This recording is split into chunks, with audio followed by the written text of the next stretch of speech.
Hello दोस्तों, स्वागत है आप सभी का। आप में से बहुत सारे लोगों का एक बात कहना है कि राहु का जो अभी नक्षत्र परिवर्तन है उसको लेकर चर्चा करें। इस पे मैं आगे कुछ वीडियोस को बनाऊंगा। अभी कुछ व्यस्त होने के कारण एक एक ही वीडियो डेली उसमें डाल पा रहा हूँ। तो उन चीज़ों को हम लेके कनेक्ट करेंगे। जहाँ तक राहु के नक्षत्र को लेके बात है तो इतना ध्यान रखिए, जिन लोगों की भी राहु की महादशा या अंतर्दशाएं चल रही हैं उनके लिए राहु नक्षत्र जब बदलेंगे तो वो विलासिता की तरह कुछ अपना रिजल्ट करने की कोशिश करेंगे।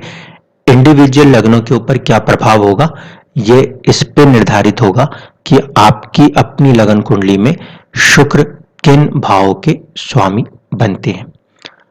आज जो हम कुंडली विश्लेषण में चर्चा करेंगे ये केस थोड़ा सा एक अलग ही केस था, क्योंकि यहाँ पर त्रिभागी दशा की भी जरूरत पड़ी और वहां से उनकी सारी चीजें बहुत काफी कनेक्ट होती हुई दिख रही थी। इसलिए आज मैं दो चार इंपॉर्टेंट फैक्टर्स के ऊपर बात करूंगा इस कुंडली एनालिसिस के साथ ही साथ। तो चलिए देखते हैं आज के इस कुंडली विश्लेषण में क्या नई चीजें आपको सीखने को मिलती हैं।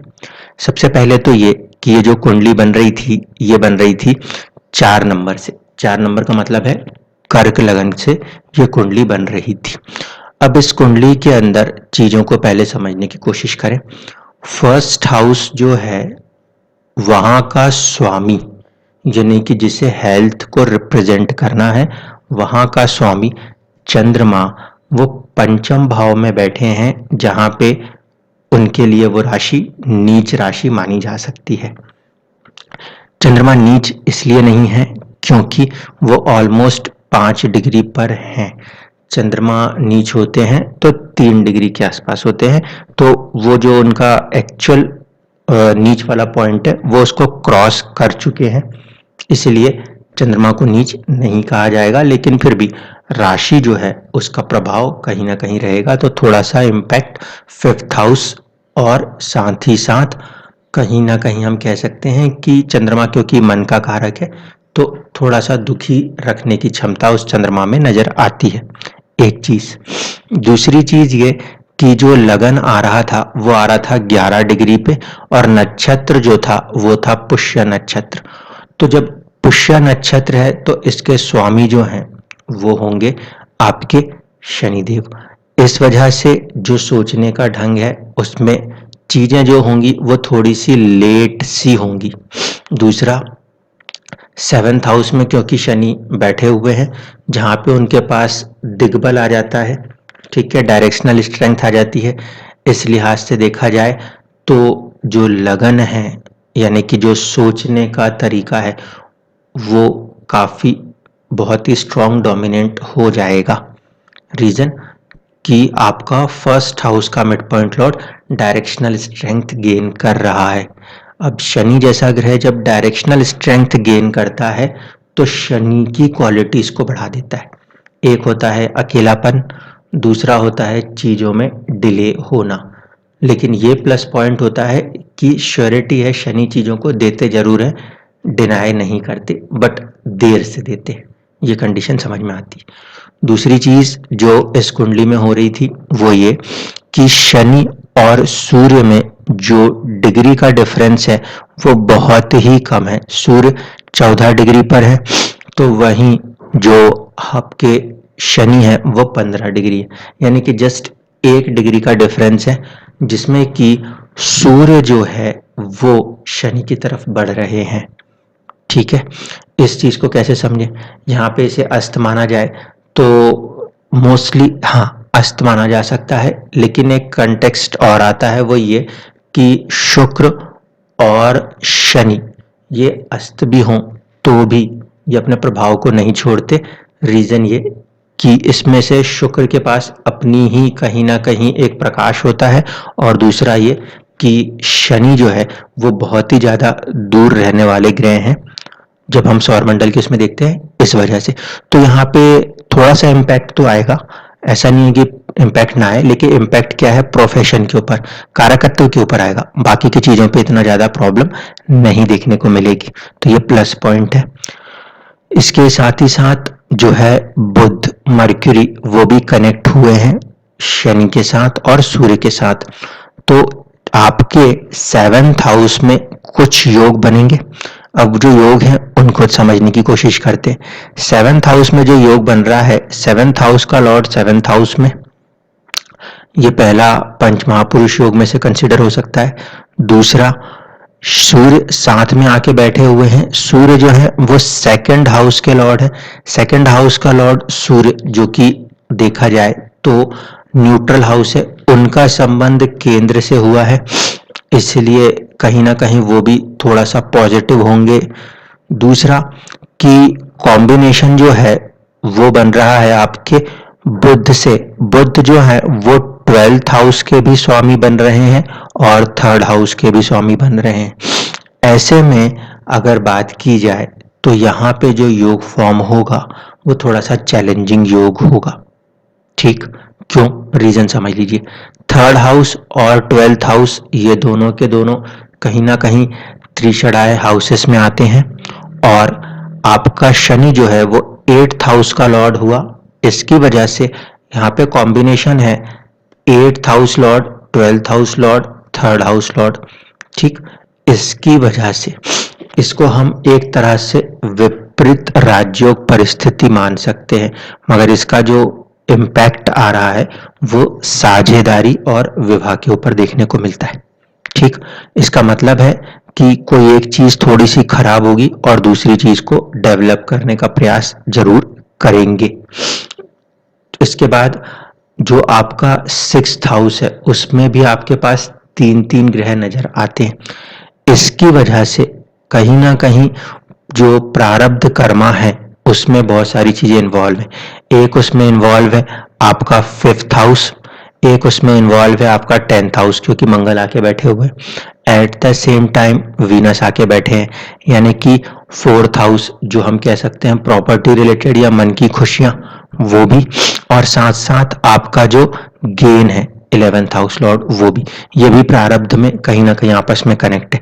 लेकिन यहाँ पे प्लस पॉइंट ये हो रहा है कि आपका 10th हाउस का लॉर्ड जो है, इसका संबंध बनता है सबसे पहले कि गुरु की राशि में बैठे हैं और गुरु से दृष्ट है। इस वजह से आपके 9th हाउस के लॉर्ड के साथ 10th हाउस का लॉर्ड संबंध बना रहा है, ये प्लस पॉइंट है। दूसरा, 11th हाउस का जो लॉर्ड है वो भी कहीं ना कहीं कनेक्ट हो रहा है आपके 9th हाउस से, क्योंकि दोनों गुरु की राशि में बैठे। At the same time 10th house का लॉर्ड 11th हाउस के लॉर्ड के साथ में बैठे हुए हैं। अगर डिग्री से देखें तो मंगल 20 डिग्री पे है और शुक्र जो है वो 10 डिग्री पर है। इसकी वजह से 10 डिग्री का गैप है, थोड़ा सा वीक कॉम्बिनेशन है, स्टिल ये कॉम्बिनेशन है। इम्पैक्ट्स को अगर देख रहे हैं तो आपका एक सवाल ये था कि प्रोफेशन में आप कोशिश कर रहे हो लेकिन उसमें भी आपकी अर्निंग जो है वो लेट हो रही है। उसका एक रीजन ये है कि जो आपका 11th हाउस का लॉर्ड है शुक्र, वो मूला नक्षत्र से कनेक्ट हो रहा है, केतु के नक्षत्र से कनेक्ट हो रहा है। इसकी वजह से कहीं ना कहीं थोड़ी सी चुनौतियां, थोड़ी सी परेशानियों के बाद ही आपकी एक अच्छी अर्निंग शुरू होगी। ये तो थी पहली चीज। अब दूसरी बात ये कि जब हम दशा के सिस्टम्स में जाते हैं तो यहाँ पे हम देख सकते हैं कि विंशोत्तरी दशा अगर यूज होती है तो विंशोत्तरी दशा काफी बड़ी दशा होती है और आपकी शुरुआत से ही शनि की चल रही है, और इस समय आपकी दशा अगर देखें तो बुध से कनेक्ट कर रही है। तो विंशोत्तरी का ही दूसरा एक टाइप है, वो है त्रिभागी। उसमें करते क्या है कि जो भी आपकी दशा है, विंशोत्तरी दशा में जितने ईयर्स आपको दिए गए हैं आप सिर्फ उसका 2/3 करते चलिए और उस हिसाब से आप कैलकुलेशन लगा सकते हैं। ठीक है, जो हमारे पुराने जितने भी ग्रंथ कह लें या जितने भी क्लासिकल टेक्स्ट कह लें, उसके अंदर त्रिभागी दशा करके कोई दशा नहीं है। त्रिभागी बेसिकली क्या है, 3 भाग का वेरिएशन है जो कि एस के मेहता जी ने दिया था। ठीक है, क्योंकि वो दशा सिस्टम मानते हैं 80 साल की उम्र के हिसाब से बनाया है और बहुत ही पिन पॉइंट वो प्रिडिक्शंस कर पाते थे। बट ओरिजिनली अगर हम बात करें तो क्लासिकल टेक्स्ट में ऐसा कोई त्रिभागी दशा सिस्टम नहीं होता, वो वेरिएशन है, यानी किसी भी दशा का हम जो है एक 2/3 ग्राउंड कैलकुलेशन कर सकते हैं। अब आते हैं हम कुछ मेन कंसर्न एरियाज पे। आपके कुंडली में आपका जो फर्स्ट हाउस जिसे आप लगन कहते हो, वहां पे आप जब जाते हो और आपको दिखाई देता है कि आपका लगन 11 डिग्री का है, तो यहाँ पे एक दूसरी ही तरह की दशा लगने की संभावना बनती है। वो दशा सिस्टम क्या है उसको देखें। तो उस दशा सिस्टम में उसका नाम होता है, वो होता है आपका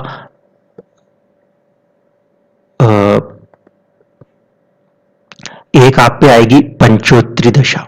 ठीक है, ये इसका ग्राउंड क्या है? इसका ग्राउंड बनता है कि आपका जो लगन है, अगर लगन कर्क राशि में आ रहा हो, ठीक, और उसमें डिग्री जो है वो 0 से लेके 20 डिग्री के बीच में शॉर्ट उसमें आ रहा हो, तो ऐसे कंडीशन में आपके ऊपर ये दशा लग सकती है। एक चीज, दूसरी कंडीशन जो बन रही थी वो ये कि आपका जो जन्म है वो कृष्ण पक्ष का जन्म था, और कृष्ण पक्ष के जन्म में जो आपका होरा है वो भी चंद्रमा का होरा बन रहा है। उस लिहाज से देखा जाए तो आपके ऊपर दूसरी जो दशा काम कर सकती थी वो बन रही थी आपकी षोडशत्री दशा। ये दशा भी आपके ऊपर इम्पैक्ट करती हुई नजर आ सकती है। आपका एक सवाल था कि एस्ट्रोलॉजी में आपका झुकाव है कि आप इसे आगे कर सकते हो, तो हाँ, आप उसे आगे कर सकते हो। कारण ये कि आपकी जो कुंडली है उसमें आपका आत्मकारक मंगल 5th हाउस का लॉर्ड है और 11th हाउस के लॉर्ड के साथ कनेक्ट है। इस वजह से ये आपको कहीं ना कहीं खोजने पे मजबूर करेगा, तो आप एस्ट्रोलॉजी में रिसर्च कर सकते हो। ठीक, अब दशा सिस्टम आपको समझ में आ गया कि विंशोत्री जो है वो हमेशा काम करेगी। उसका एक वेरिएशन यूज किया जाता है त्रिभागी, जो कि 2/3 ऑफ द विंशोत्री से कैलकुलेट होता है। दूसरी बात कि अलग अलग लग्नों में सिचुएशन पे डिपेंडेंट होती है कि दशा कौन सी लग सकती है। क्लासिकल टेक्स्ट में जो दशाएं दी गई हैं उन्हीं को आप एक बार लगा के देख सकते हो, आपको चीजें समझ में आएंगी। आपका जो मेन कंसर्न क्वेश्चन था वो था प्रोफेशन को लेकर, तो मैं अब उसके लिए आपको एक ताजिक वाले कंडीशन से लेके चल रहा हूँ। ठीक है, तो ताजिक में क्या है कि हम एक साल की जन्म कुंडली को क्रिएट करते हैं।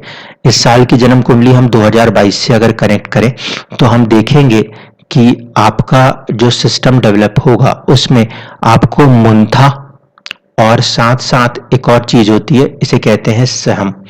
सहम जो है वो एक ऐसा पॉइंट है जो सपोर्ट करता है किसी भी इंसान की जिंदगी में। तो आपकी कुंडली में जो पुण्य सहम है वो आपको श्रवण नक्षत्र यानी कि 10 नंबर की राशि में देखने को मिलता है, और मुंथा भी आपका यहीं पर मौजूद है। यहीं पर आपका शनि मौजूद है। शनि की मौजूदगी के कारण कहीं ना कहीं आपका जो लाभ वाला भाव है वो इस साल काफी प्रबल रहेगा। इसलिए आपको ये जो साल चल रहा है इसमें किसी ना किसी तरीके से गेन्स होने की पूरी संभावना है। तो आप जो प्रोफेशन की तरफ आगे बढ़ना चाह रहे हैं उसमें ये साल आपको काफी पॉजिटिव सपोर्ट करता हुआ नजर आएगा। इसमें क्योंकि पुण्य सहम जो है वो एक्टिवेट होता हुआ नजर आ रहा है और मुंथा भी वहीं पे आपकी कनेक्ट हो रही है लाभ भाव से, और ये जो आपकी लगन कुंडली से अगर देखें तो ये कॉम्बिनेशन जो है ये 7th में कनेक्ट हो रहा है। 7th में कनेक्ट होने के कारण थोड़ा सा हेल्थ पर जरूर ध्यान रखिएगा, इसको ध्यान रखते हुए आपको चलना है। और अगर हम बात करें कार्येश वाला जो आपका वर्क को रिप्रेजेंट करता है, उसकी मुंथा जो बन रही है वो मुंथा आपकी कहीं ना कहीं साथ ही साथ इम्पैक्ट करेगी। तो जो स्पेसिफिक पॉइंट्स होते हैं जिसे हम सहम के नाम से जानते हैं, उसको अगर एक्टिवेशन में देखा जाए तो इस समय आपके लिए सबसे प्लस पॉइंट है वो है कि आपका फॉर्च्यून, आपकी किस्मत जो है वो इस साल काफी ज्यादा जागती हुई नजर आ रही है। और साथ ही साथ एक चीज जो आपको ध्यान रखनी है वो कि आपकी जो प्रोफेशनल एक्टिविटी है, कर्मा सहम जो है वो भी आ रहा है आपका किसमें, पूर्व भाद्रपदा नक्षत्र, और राशि जो है वो कुंभ राशि बन रही है। तो आने वाला जो ड्यूरेशन रहेगा उसके अंदर आप इस चीज को देख सकते हैं कि आपका दूर हटके कोई काम बनता हुआ नजर आए। कंडीशन क्या बन रही है, जो आपका कर्म का सहम बन रहा है और उसका नक्षत्र स्वामी गुरु वो खुद वहीं पे बैठा हुआ है। पुण्य सहम भी बता रहा है कि किसी तरह की जो कार्य सिद्धि है वो मुमकिन है, और साथ ही साथ जो प्रोफेशन है उसमें भी आपको जुपिटर का साथ मिल रहा है। इसीलिए ये जो आपका साल रहने वाला है, इस साल आप अपने जो भी डिजायर्स हैं इनको हासिल करते हुए नजर आ सकते हैं।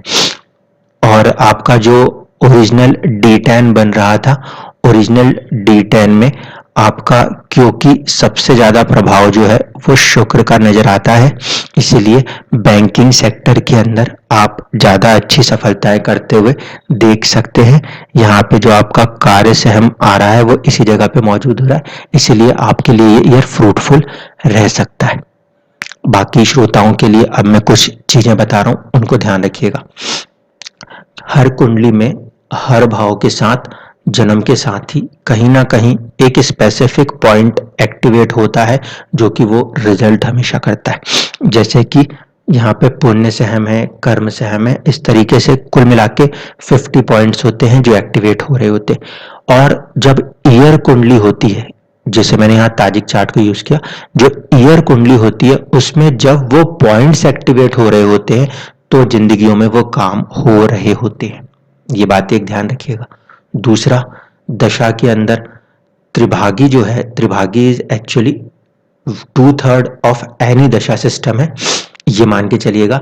इसीलिए जो भी आप दशा सिस्टम लगा रहे हो, खासकर इसको विमशोत्तरी में यूज करते हैं, 120 साल की दशा को 80 साल बनाते हैं उसकी एक कैलकुलेशन से। तो हर दशा जो भी आपके पास है उसका 2/3 करके आप इसको लगा सकते हो।